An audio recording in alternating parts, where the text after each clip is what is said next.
Hello, ladies and gentlemen. Welcome back to another World of Tanks episode with Slim Phoenix. Today, I kind of wanted to cover some of the various ammo types, when to fire them, when you may have a better option of a different ammo type to fire, as well as some of the various characteristics that affect and come into play when you're firing the different ammo types. So, in my experience, I've found that there are three types of people in World of Tanks. There are those who will never fire the premium rounds. They usually stick to AP, and these are usually a mix of people who know where the weak points are, and they just aren't willing to spend the extra credits to fire premium rounds. There are those who fire basically nothing but the premium rounds. These are usually the higher skilled players. Those are in clans and have a relatively large gold pool to play the game from. And the third type is those who are cost effective with it. I think these are the majority of World of Tanks players. They've got an idea of the premium rounds having higher penetration, and they know that when they can't penetrate something, they'll usually just switch over. I myself tend to fire at the weak points and focus more on accuracy than just switching to a premium round automatically. Obviously, if there's not any other option and I can't get through the enemy tank, then I'll switch over to a premium round if I can, which keeps your cost for premium rounds down because you are able to do most of your damage with the standard rounds, which are cheaper. For example, just on this 215B here, if I look in this service, the standard round costs 1,060 credits each. The APCR round costs 4,400 credits each. So it's a large jump when you start firing the premium rounds. And they're also available for 11 gold each, which I'm sure you can figure out adds up pretty quickly. So, that's kind of the way I do things. It really helps you earn credits, and by forcing yourself to aim for weak points and know where to fire at certain vehicles, you will require less premium rounds as you progress through the game and you get better at it. So, let's look into some of the characteristics of the various rounds. So let's see, switch back over to the T110E5 here. So if you're not familiar with the interface here, or maybe not well versed with it, most tanks have three different round types that you can carry. The T110E5 carries AP as its standard round, Heat as its premium round, and then high explosive. And there is a one second. So I'll switch over here. There's APCR also, and one that I don't have a tank that fires this, but there is a round that's called HESH.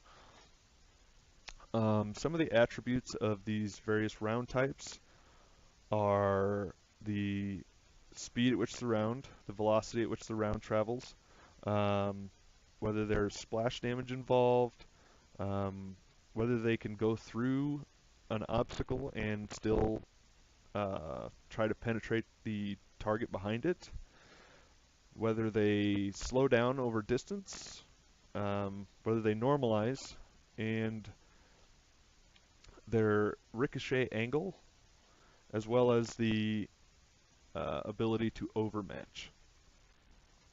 So if you're not familiar with some of these terms, normalization basically means that when a round hits a target, the angle at which it hits the target will decrease. So it kind of it will be more easy to penetrate after it hits and begins penetrating. It'll normalize so that it can actually go through the armor easier instead of going through let's say it goes through at an angle, the effective armor may be 200, but the actual armor may be 75, so on and so forth. So if it hits it at that angle and it's not a bounce angle, which the standard ricochet angle um, for most rounds in World of Tanks is 70 degrees. So for instance, if you shot at the side of the 215B right here, it would more than likely bounce.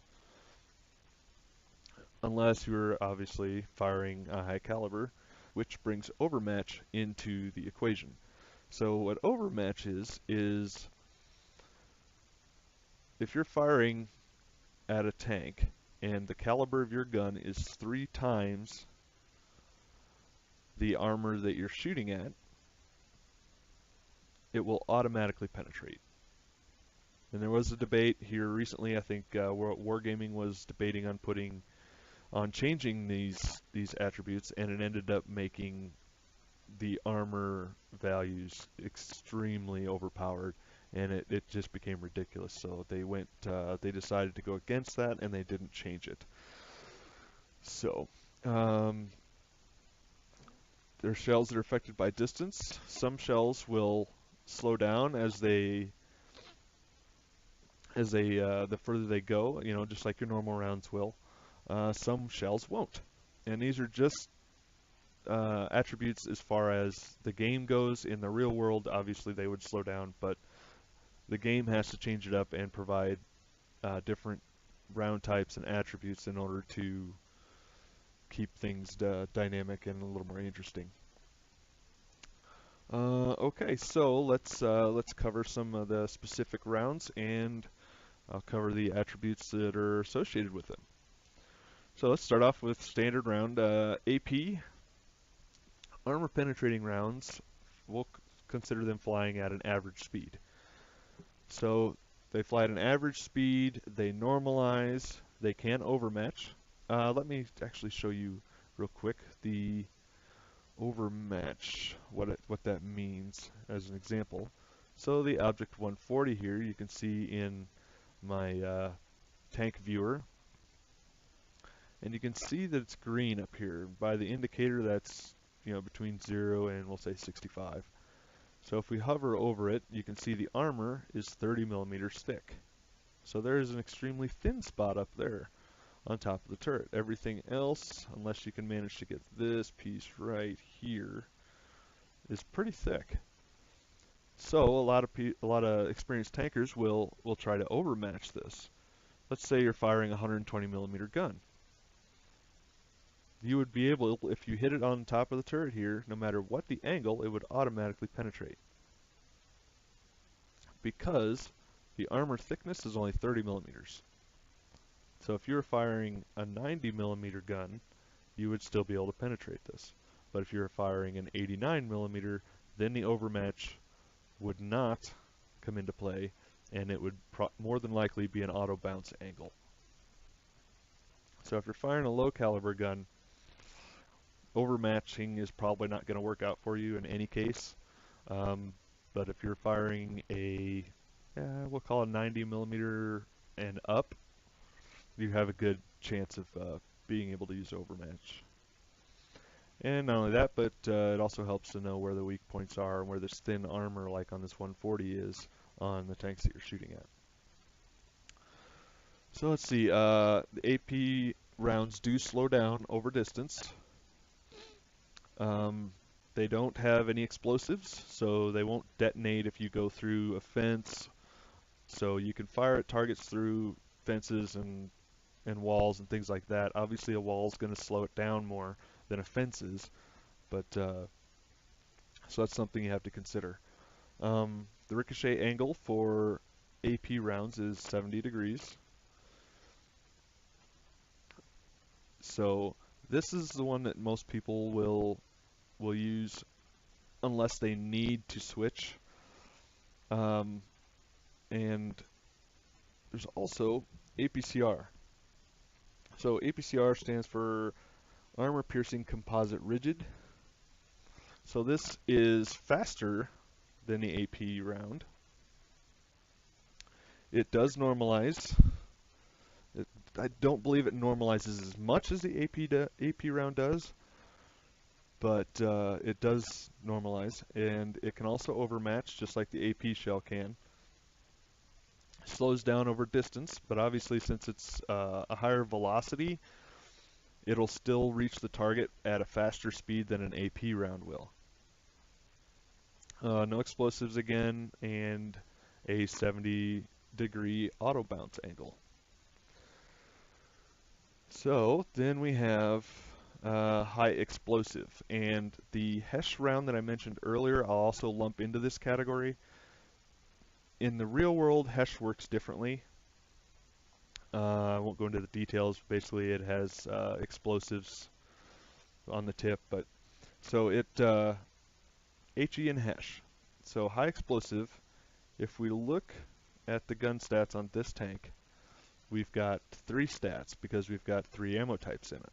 So we've got the AP average penetration, which is 259, the APCR average penetration, which is 326, and the HE penetration, which is 120.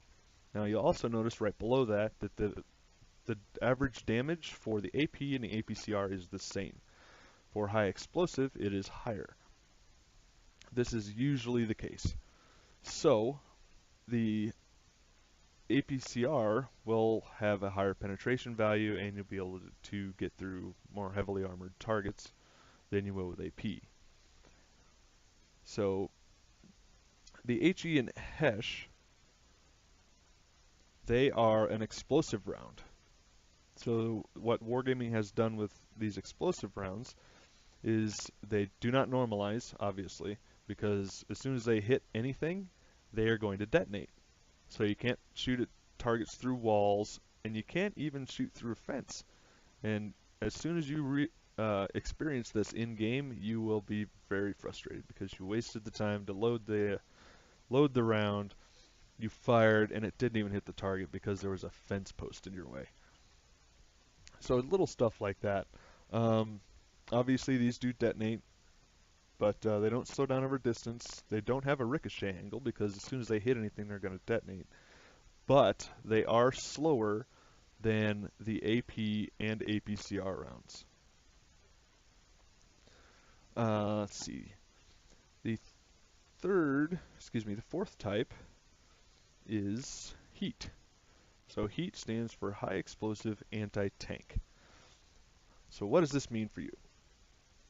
So heat is essentially an HE shell, only it is anti-tank. So the heat round does not have normalization, and it cannot overmatch.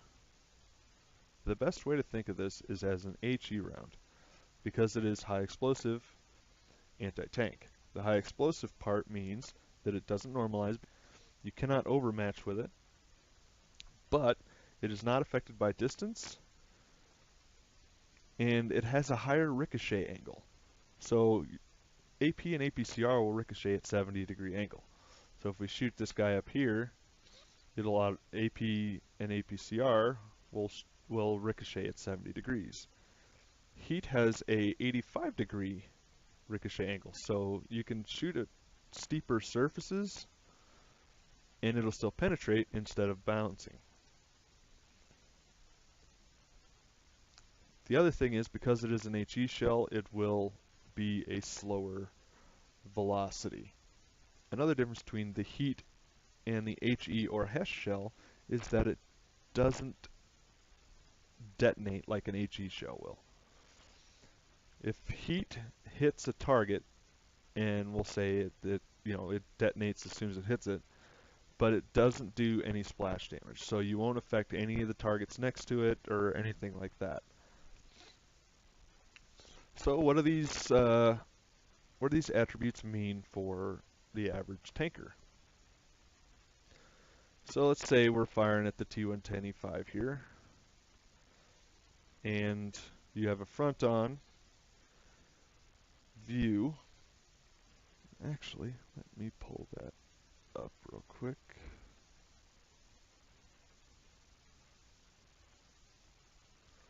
So let's go to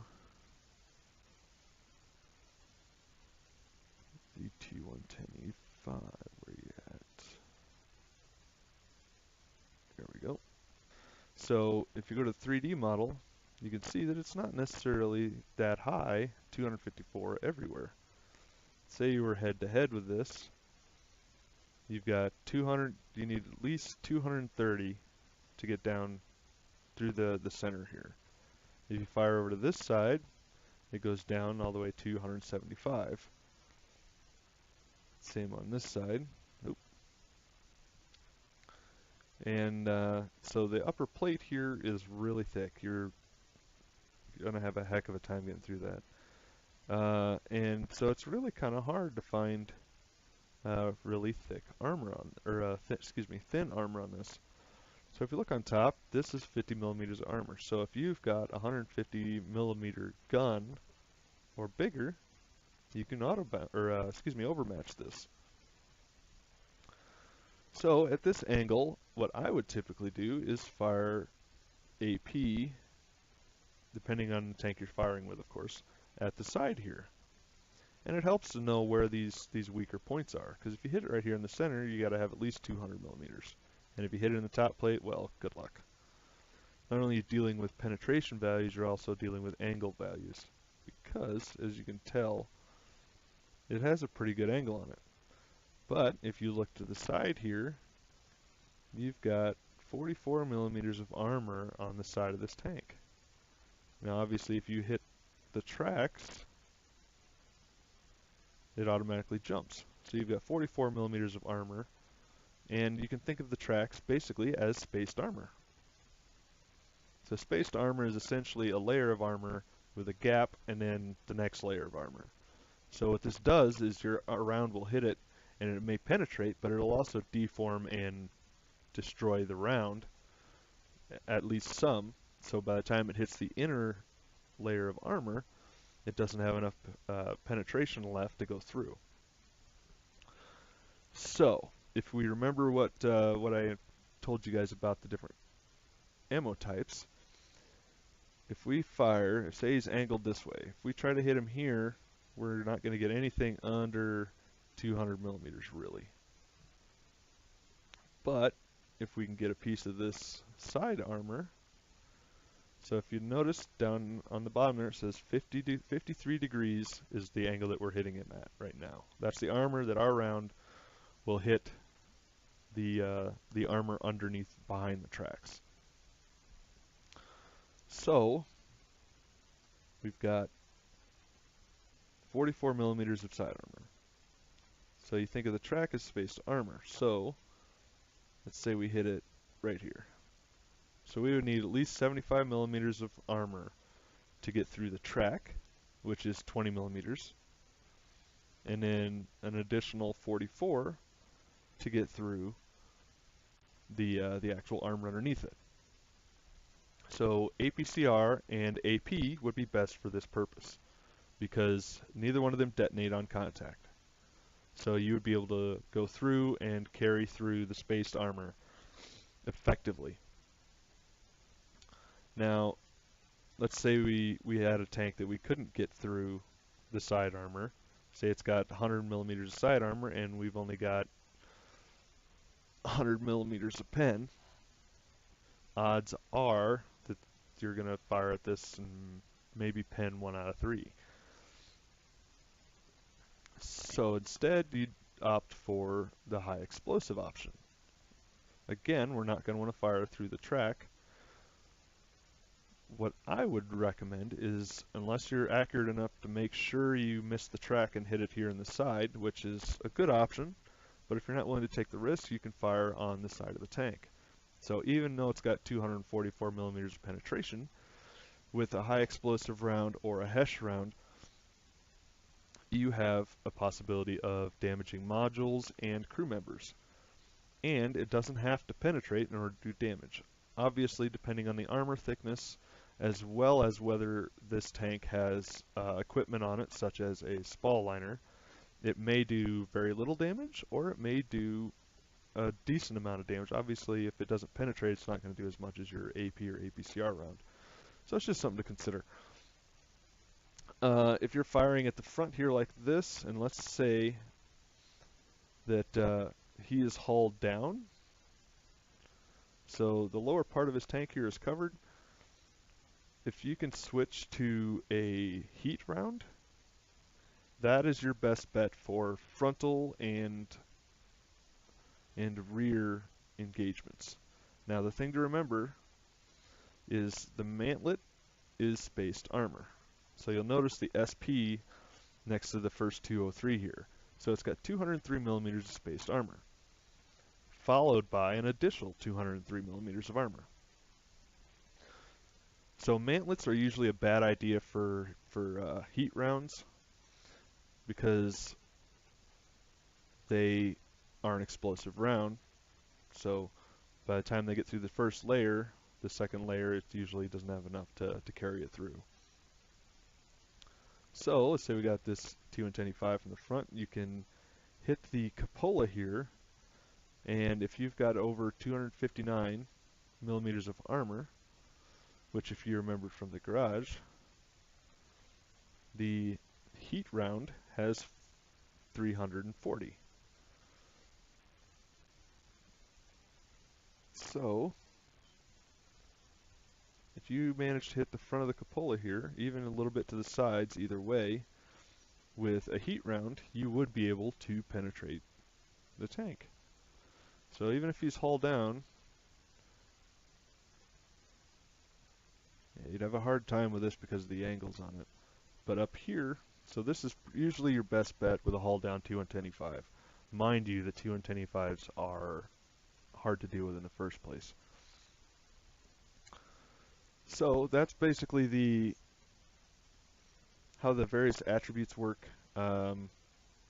Just to summarize, so think of AP rounds as standard ammunition. They slow down on the way to the target, and they can go through objects, and you can overmatch with them. APCR rounds basically are AP rounds that are faster. Other than that, this got a little bit less normalization, but other than that, it's pretty much the same except for the increased velocity. Heat and HESH. So HESH, which I believe I failed to explain. HESH is basically an HE round with higher penetration. HESH rounds usually have penetration close to your standard rounds or your heat rounds. But as I explained before, the HE rounds, the high explosives, will do more damage. So if you imagine an HE round with higher penetration that's close to the AP or APCR rounds, then you can imagine how a HESH round would be kind of wicked to encounter. So, and then the heat round is, so HE and HESH are slow rounds. They don't normalize or overmatch. They detonate as soon as they hit something, and they do splash damage. So the heat round, no normalization, can't overmatch, doesn't slow down over distance just like the HE and the HESH, can't go through objects, so even if they're behind a fence, you can't shoot heat at them because by the time it gets to the tank, it'll already have been detonated. Does have a higher ricochet angle, but it is slower. So that's basically the lowdown of the various ammo types. If you have any questions or comments, please post them below. So hit that like button and share the video, and I will see you next time.